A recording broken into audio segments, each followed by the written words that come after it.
రక్షకుడైన యేసుక్రీస్తు నామంలో మీ అందరికి వందనములు. క్రీస్తుతో శ్రమానుభవం 3వ రోజు.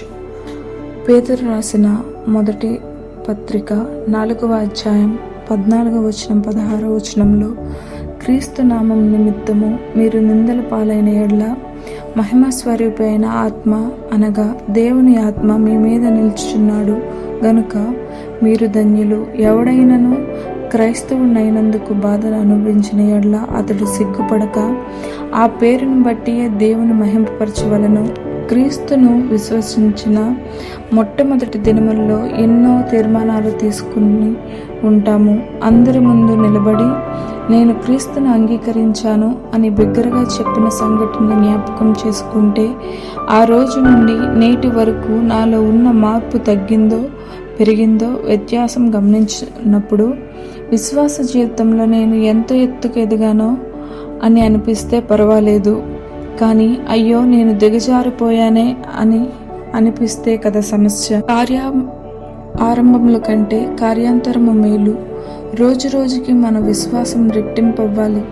ఎక్కడ పడిపోయామో, ఇది వరకు ఎలా వాటిని అధిగమనించామో జ్ఞాపకం చేసుకోగలిగితే అదొక వినూత్న అనుభవం. అనేక సార్లు మన విశ్వాసం సన్నగిల్లే సందర్భాలకు కారణం మన చుట్టూ ఉండే పరిస్థితులే. క్రైస్తవ విశ్వాసం అంటే చులకన చేసే మన సమాజంలో విశ్వాసాన్ని కాపాడుకోవటానికి మనం చేసే ప్రయత్నాలు అంతా ఇంత కాదు. అవమానాలు, నిందలు, సంఘ బహిష్కరణ వంటివి మానసిక ఒత్తిడికి గురి చేయడం వల్ల అధిక శ్రమల పాలవుతాము. ఇదే పరిస్థితి ఆ దినాల్లో మన ప్రభువైన యేసుక్రీస్తుకు కూడా తప్పలేదు.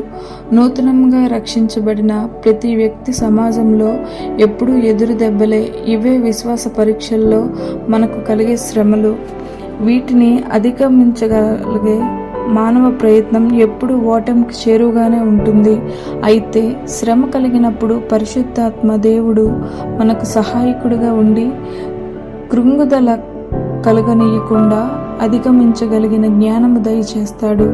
ఈ అనుభవం మనలను ధన్యులను చేస్తుంది. ఎందుకంటే యెషయా రాసిన 11వ అధ్యాయం 2వ వచనంలో దేవుని ఆత్మ జ్ఞాని వివేకములను ఆధారమగురు ఆత్మ.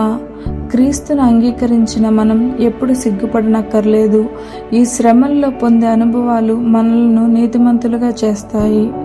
అవి మహా ఆనందం అని నేర్చుకున్న ప్రకారము దైవిక ఆలోచనలకు అపవాది సంబంధ ఆశలకు మధ్య సంఘర్షణే శ్రమ. కాబట్టి మనకు శ్రమలు కలిగించే అపవాదికి వాని అనుచరులకు తీర్పు ఎంత దూరమూ లేదు. అనుభవం. నా శ్రమానుభవంలో క్రీస్తు ఉన్నాడు. ప్రతి శ్రమల్లో నాతో ఉన్నాడు. నమ్మదగినవాడు.